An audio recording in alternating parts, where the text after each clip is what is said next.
o tempo começa a rolar agora e eu começo já falando de saúde com o senhor. Hospital Regional de Itapetininga, né? Tivemos diversos problemas. Hoje o hospital é regional, mas funciona mais com a verba municipal. Caso o senhor venha a ser eleito, o que o senhor propõe para o Hospital Regional de Itapetininga? Olha, nós estamos propondo, o Partido Verde, o programa de governo nosso, nós estamos propondo uma atitude muito arrojada. Porque nós temos um problema na saúde, no atendimento SUS, que é o problema do dinheiro ser muito curto. O dinheiro do SUS não consegue sustentar a quantidade de tarefas de atendimentos que o SUS tem que fazer. Então, nós temos fila para internação, temos fila para exames, temos falta de médico, baixos salários. É uma epidemia, uma crise generalizada no Brasil. E o estado de São Paulo, embora seja o estado mais desenvolvido do país, também sofre. Os pacientes aqui também sofrem espera, dificuldades, enfim. Então, nós estamos propondo, Maurício, eu queria até aproveitar a ocasião, é uma coisa que nenhuma candidatura está propondo. Aumentar a verba estadual, do Tesouro Estadual, as verbas do estado de São Paulo para a saúde aqui dentro de São Paulo, do estado de São Paulo. Porque, na verdade, o grande vilão do desfinanciamento é o governo federal. O governo federal, há 10 anos atrás, colocava 61% das verbas totais do SUS. Hoje está colocando 45%. Então, o governo federal foi tirando o time de campo. E o governo do estado tem colocado 12% que a Constituição manda. 12% do Tesouro Estadual. Nós estamos propondo aumentar em 4 anos para 15%.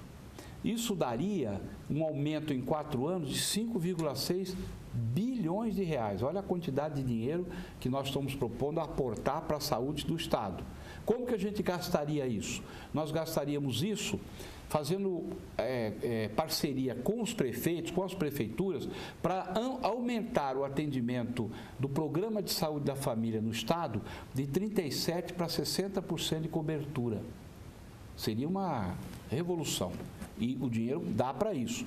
Além disso, ampliar o número de leitos hospitalares e de atendimento especializado, tanto na rede própria do estado, como nos hospitais que servem ao SUS estadual, Santas Casas e outros filantrópicos, e mesmo hospitais municipais. Então, com certeza, eu tenho consciência que a minha vice-governadora é médica pediatra, e ela é médica e é uma pessoa, é vereadora aqui de Itapetininga. Então, nós buscamos uma mulher, né, e uma mulher do interior, e Itapetininga nos ofereceu a doutora Maria Lúcia Aidar, que é a minha vice-governadora. Ela tem me abastecido com todos os dados da cidade de Itapetininga, da região e do interior em geral do estado. Então, com certeza, está na nossa proposta de governo ajudar a equacionar as questões de leitos hospitalares em Itapetininga e toda a região que Itapetininga congrega, que é uma região maior do que simplesmente a cidade.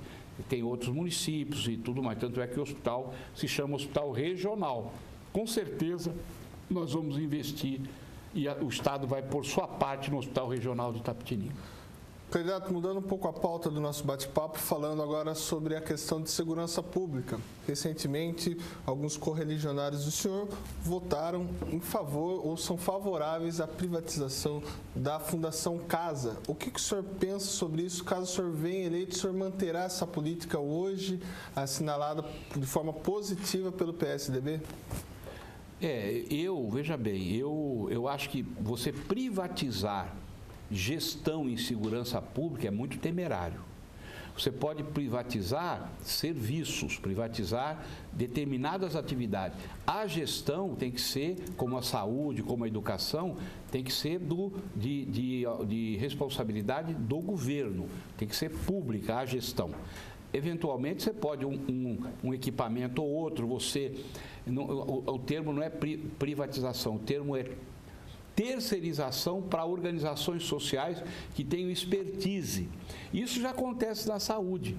Vários hospitais do estado são administrados por fundações, pela Unifesp, pela Santa Casa de São Paulo, enfim, várias que assumem, mas a gestão central é do governo. Eles assumem a prestação de serviço. Então, na questão da segurança pública, o problema do menor infrator é um problema, né? É um problema, é uma parte do problema. Segurança pública, o problema é muito mais grave e nós temos uma sensação de insegurança enorme no Estado, né? Nós do Partido Verde temos a seguinte proposta. Eu acho, minha equipe que fez o programa de governo e a direção do partido, existe um problema central que causa todos os outros problemas da segurança pública. Chama-se crime organizado. O crime organizado é o pai e a mãe e o padrinho do tráfico de droga, do roubo de carga, do tráfico de armas, do tráfico humano, do tráfico de órgãos. Então, nós temos que dar para valer, o governo não pode ter medo do crime organizado. O senhor falou da questão do crime organizado, mas o crime organizado, ele nasceu, né, na atual gestão hoje da gestão do PSDB, partido no qual é aliado do PV.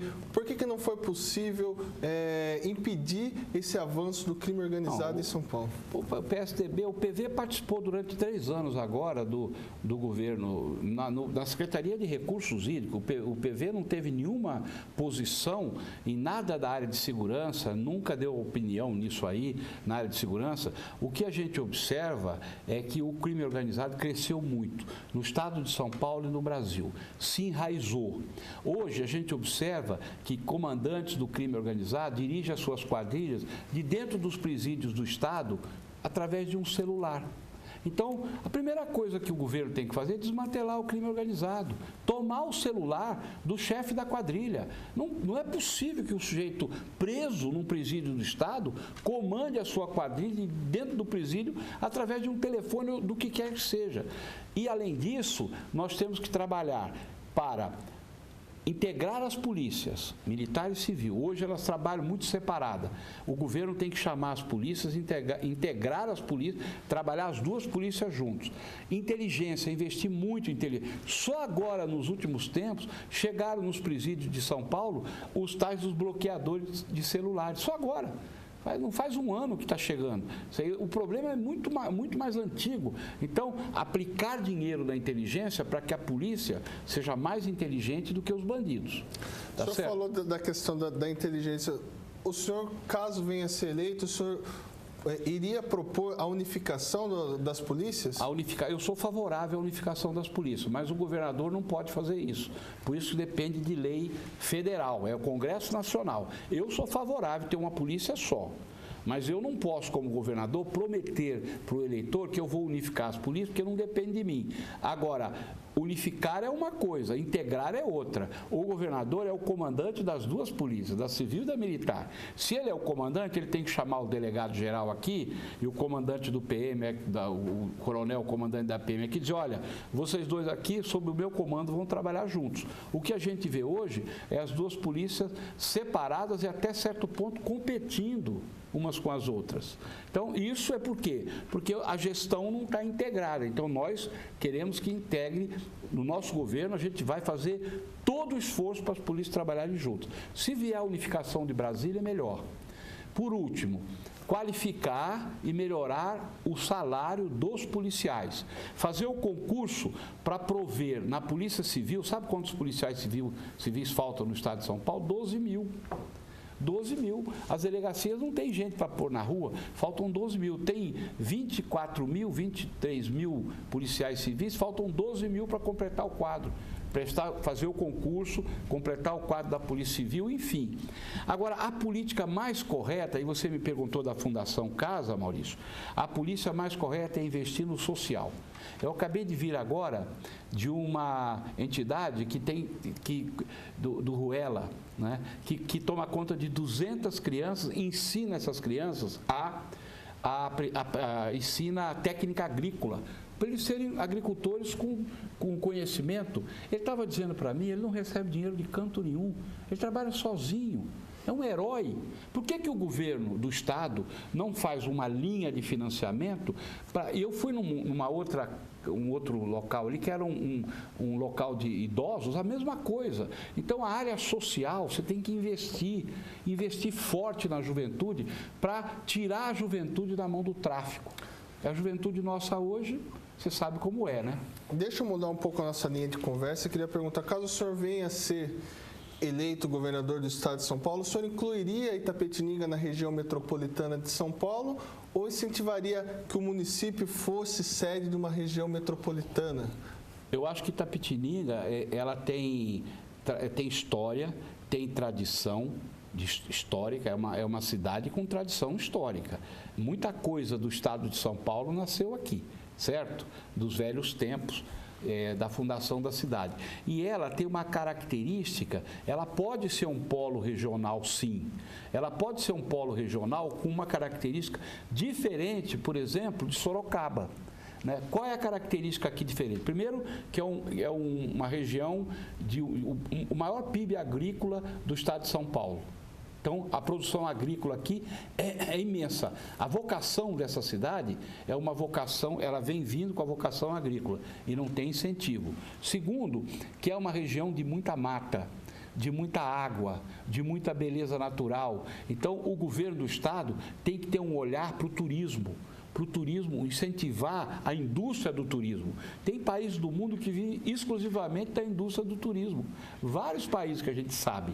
E a gente tem coisas lindíssimas no nosso estado, só que não tem política pública para que essa vocação de Itapetininga e de toda a sua região, inclui vários municípios, até praticamente a divisa do Paraná, essa região toda precisa ser considerada à parte.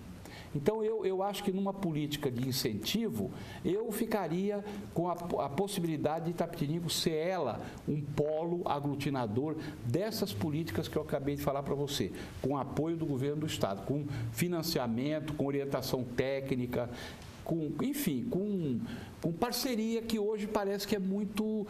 Houve aqui um desenvolvimento de infraestrutura inegável, houve. Certo? Houve aqui, aliás, o nosso deputado estadual Edson Giriboni trabalha muito para trazer benfeitorias para cá.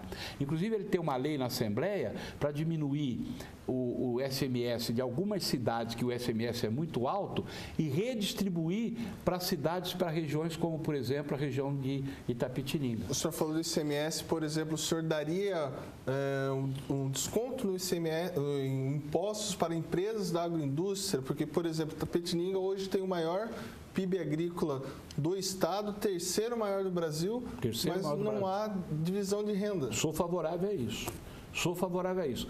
A lei do Giriboni, ele é uma lei muito inteligente, porque na verdade, o Estado não perde a arrecadação. Ele faz uma redistribuição, tira 0,5% de um local que tem muito recurso, 1% de outro, 0,2%, faz um fundo para ajudar regiões que precisam, como essa região aqui, que Itapetininga é centro, é o centro político, vamos dizer assim. Então, eu acho que isso é importante, porque nós temos que prover desenvolvimento para regiões do estado que tenham um IDH menor, que tenham problemas sociais maiores. E nós sabemos, não Itapetininga, a cidade não, mas a região toda, que Itapetininga é um polo, vamos dizer assim, um polo de aglutinação, precisam desse estímulo de imposto, desse estímulo de desconto de ICMS e outras questões, outros estímulos financeiros do governo. Falando um pouco sobre educação, o senhor manteria hoje a progressão continuada que é aplicada no estado ou o senhor mudaria essa política da educação? A progressão continuada, na minha opinião, fracassou. Eu faria uma coisa mista. Eu faria uma avaliação dia a dia do aluno, é importante essa avaliação dia a dia, certo? Mas colocaria alguns exames, algumas provas durante o ano, em determinadas ocasiões do ano, que se o aluno não conseguisse fazer a prova e tirar nota boa, ele repetiria de ano. O que não pode é o aluno sair da escola, depois de vários anos estudando, passando automaticamente, sair da escola sem saber ler e escrever, como acontece com muitos dos nossos jovens. Quer dizer, a escola do estado mais desenvolvido do Brasil, que é São Paulo, ela não está conseguindo atuar à altura do tamanho e da importância do estado de São Paulo. Nossos alunos da rede estadual do estado de São Paulo estão saindo, muitos deles, como analfabetos funcionais. Isso não pode continuar. Escola integral não é garantia de acesso ao aluno à universidade. A gente tem experiências em outros estados muito mais avançados do que São Paulo nessa questão da escola integral, no qual eles não, mesmo assim, eles não têm esse acesso a essa universidade. No próximo bloco, eu vou pedir para o senhor responder essa pergunta: se o senhor manteria ou não esse programa hoje do governo da escola integral. Mas nós vamos aos nossos apoiadores culturais. É rapidinho, não saiam daí, voltamos já.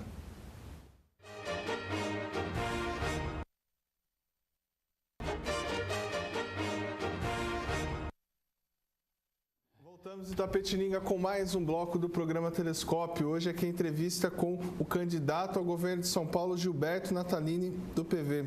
Candidato, a gente falava sobre a questão das escolas integrais. O senhor manteria esse programa hoje que pretende aumentar essas escolas integrais, mesmo tendo estudos que mostram que elas acabam não levando aos alunos à faculdade, como propõe o projeto?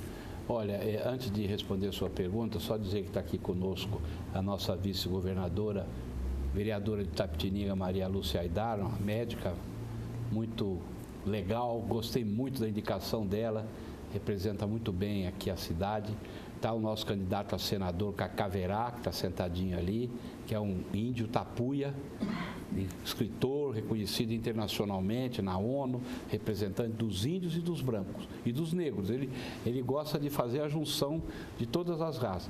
E está o vereador Hernando Aquino, que é médico, que é presidente da Câmara de Boituva, do Partido Verde também. Então, estou bem acompanhado aqui no programa, né? Mas eu vou responder a você. Eu sou favorável à escola integral. Eu acho que é importante a escola integral por vários motivos. Além de poder aprender mais a criança e aprender mais coisas, ela também tira a criança da rua. Ela deixa a criança num local de ensino, não é? Só que a escola integral, como ela está sendo feita, ela custa relativamente caro. Então, nós não vamos conseguir, ninguém vai conseguir de cara, nenhum candidato, implantar a escola integral para a criança ficar das 8, 7 horas da manhã até as 5 da tarde, no estado inteiro, de repente. Isso vai demorar um tempo. Então, nós do Partido Verde, nós temos uma proposta que é uma proposta para iniciar, que é muito mais barata. Em vez de você colocar todo o currículo durante 8 horas, você coloca o currículo normal, as aulas a lei de diretrizes de base mandam fazer, e no contraturno escolar você introduz atividades esportivas, culturais, atividades artísticas, aprendizado de informática, um currículo mais amplo, mais diversificado para manter a criança na escola.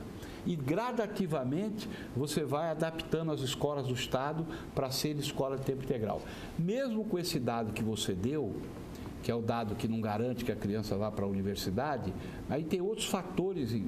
Isso não desmoraliza, nem faz com que a gente desacredite da importância do ensino da escola integral no Estado, porque você segura as crianças dentro da escola, pai trabalhando, mãe trabalhando, criança na rua solta, sem estar dentro de uma instituição escolar, é uma coisa muito terrível, muito perigosa. Então, a gente quer trazer as crianças para dentro da escola, dar todas as condições para eles se sentirem bem ali, estudarem, aprenderem outras matérias, outras atividades, até que o Estado possa colocar. Hoje tem em torno de 800 escolas integrais, aproximadamente, no Estado. Para você chegar a 6 mil, vai demorar um período. Agora, se você fizer... Isso é a favor, então? Sou favorável à escola integral, absolutamente favorável. Acho que é uma iniciativa muito boa. Deixa eu perguntar para o senhor, uma das principais crises hoje que o Estado de São Paulo vive é relacionado à água. E o partido do senhor esteve no comando dessa pasta durante quase 4 anos aí na gestão do atual governador. O senhor manteria o mesmo projeto que o atual governador fez relacionado à água? E o que deu errado com o seu partido que não questionou as políticas feitas pelo governador relacionados ao problema que levou à falta de água, principalmente na capital do estado? Olha, Maurício, vou falar uma coisa para você e para quem está nos assistindo. Se não fosse o Partido Verde ter integrado a Secretaria de Recursos Hídricos nesse período, 3 anos e pouco, a crise estaria muito pior, mas muito pior. O Partido Verde foi quem tirou do papel, estava lá no papel, num projeto, numa gaveta, o plano de abastecimento de água da macrometrópole, que são as 4 ou 5 regiões metropolitanas em volta da Grande São Paulo, né? Inclusive Sorocaba, região de Sorocaba. O Partido Verde foi que tirou, licitou o projeto, contratou a empresa e agora está começando o projeto a ser executado, como, por exemplo, ir buscar água lá no Rio São Lourenço. Isso foi feito do Partido Verde.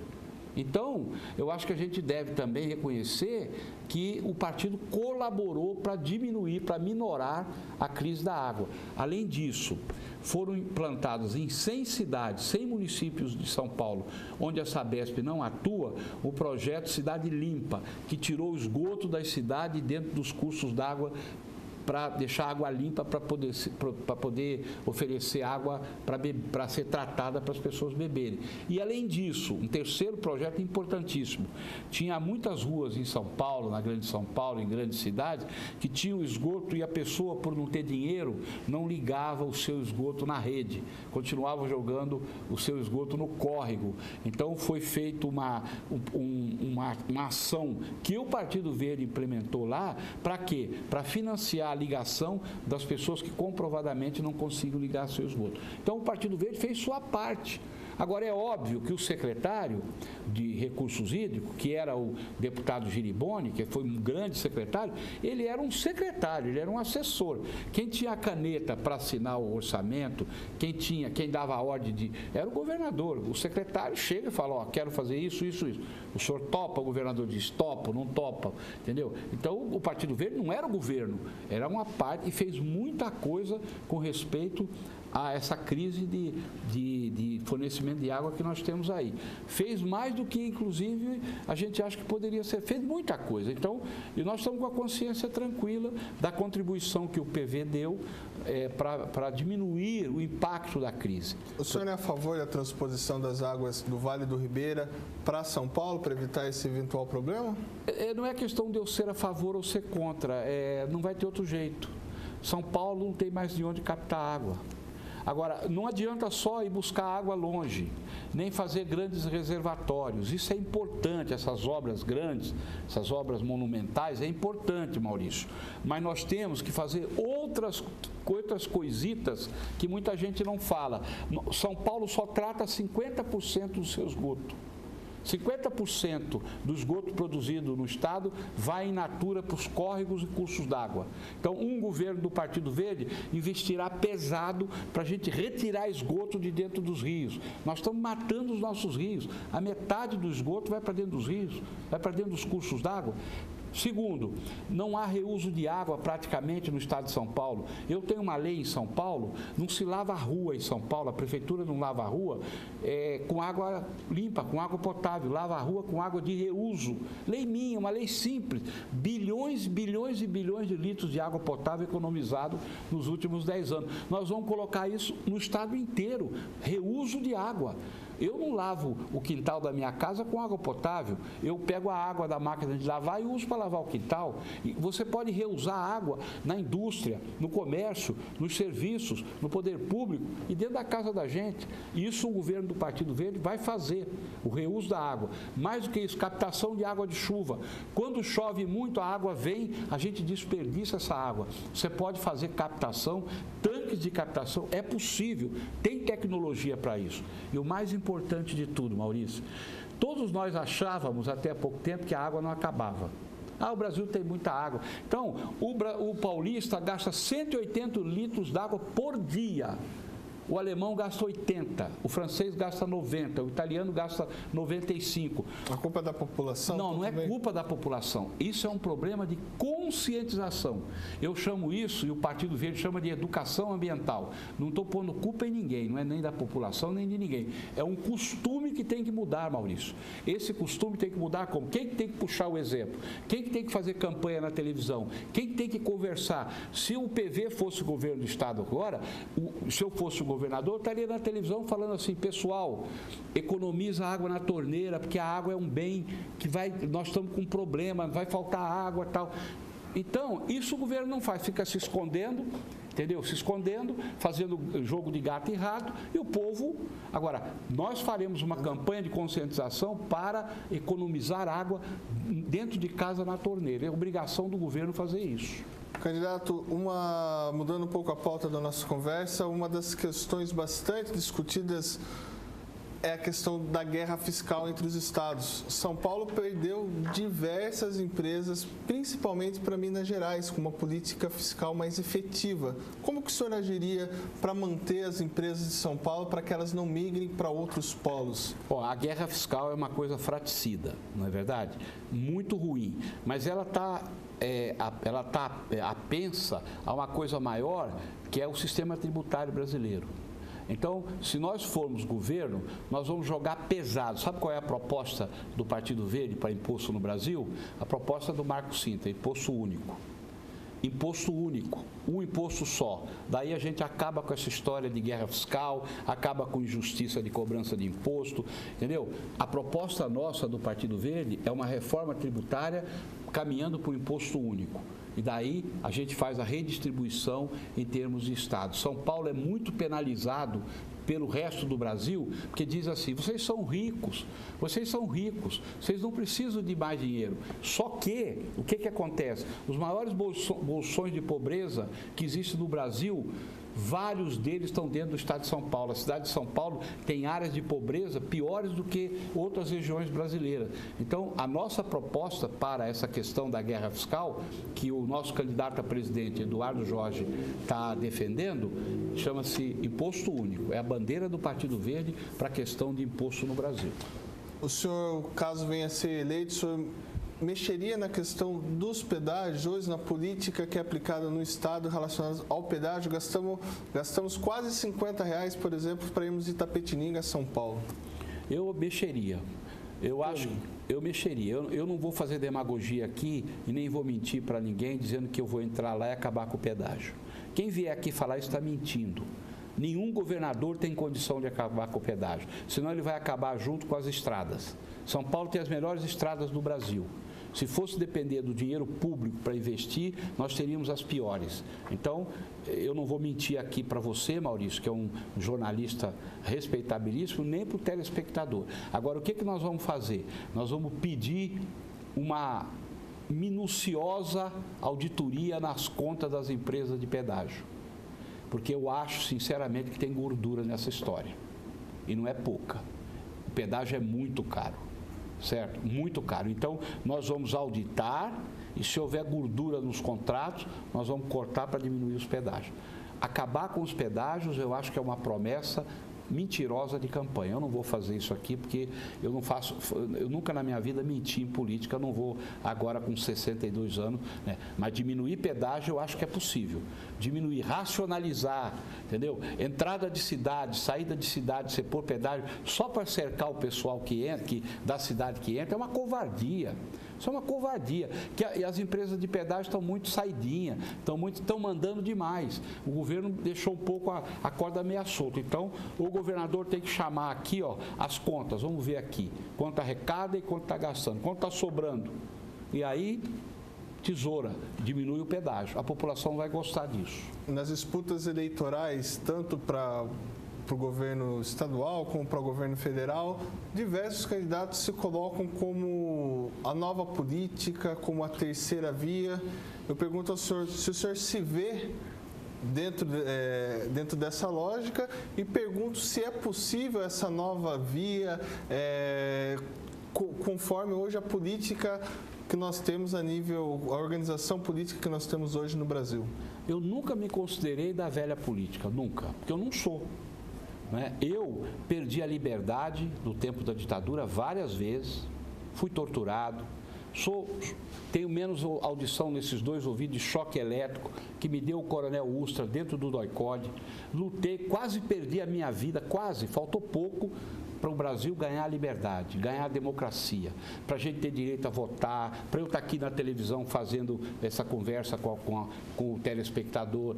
Só que o que aconteceu? Eu hoje sou um homem bastante triste. Eu não vou dizer para você que eu sou feliz na minha vida, depois de tantos anos de luta, porque transformar a democracia brasileira numa lambança. Os grandes partidos que estão aí, o chamado G3, né? Os 3 partidos grandes que estão aí, chegaram ao poder há 30 anos atrás, desde que houve a redemocratização, estão os 3 se revezando no poder, certo? E foram transformando a política num negócio. Hoje, política no Brasil é uma coisa feia de se ver. Para a gente se manter fora disso, a gente sofre muito. Por que o PV tem uma dificuldade enorme de chegar no eleitor? Porque o PV não faz farra do boi com dinheiro público. O PV não vai meter a mão no imposto, você não vê o PV em escândalo. Então, o PV não faz aquelas arrecadações que as campanhas ricas têm, né, para chegar em tudo que é lugar e vai pagando e vai fazendo, transformando a política numa coisa feia. Política é uma coisa bonita, política é uma coisa de honra. As pessoas de bem têm que entender que tem que virar a política para um outro lado. Por isso que eu acho que o Brasil chegou no limite, Maurício, que não dá mais para aguentar. Teve gente que está no governo aí que pregou para o brasileiro, falou: eu vou te dar o céu, e deu um purgatório piorado. A frustração do povo é imensa com o mundo político. Nós do Partido Verde nunca participamos disso, nunca. Sempre temos nossas bandeiras, nossa história, nunca participamos dessa situação que a política chegou. Eu acredito no Brasil, eu acredito na política nova. Candidato, nossa entrevista chegou ao fim. Queria agradecer. Uma pena, né? Uma outra oportunidade que o senhor estiver visitando Itapetininga, que o senhor venha à TVI. O senhor tem 2 minutos para suas considerações finais. Só para agradecer você, agradecer o telespectador, agradecer que está me acompanhando aqui a minha vice-governadora Maria Lúcia, o meu candidato ao Senado, Cacá Verá, o nosso presidente da Câmara de Boituva, e dizer a vocês, dê uma chance para o Partido Verde. Nós defendemos o desenvolvimento econômico, o desenvolvimento social, nós defendemos, vírgula, com respeito à natureza, com respeito ao meio ambiente, com respeito à vida das pessoas e dos outros seres que coabitam conosco no nosso mundo. Nossa mensagem do Partido Verde é para o século XXI. Quem quiser vir conosco nessa onda de progresso, nessa onda do futuro, por favor, venham conosco, confiem na gente, que a gente tem o que falar e o que fazer pelo povo do Estado de São Paulo e pelo povo brasileiro. Muito obrigado.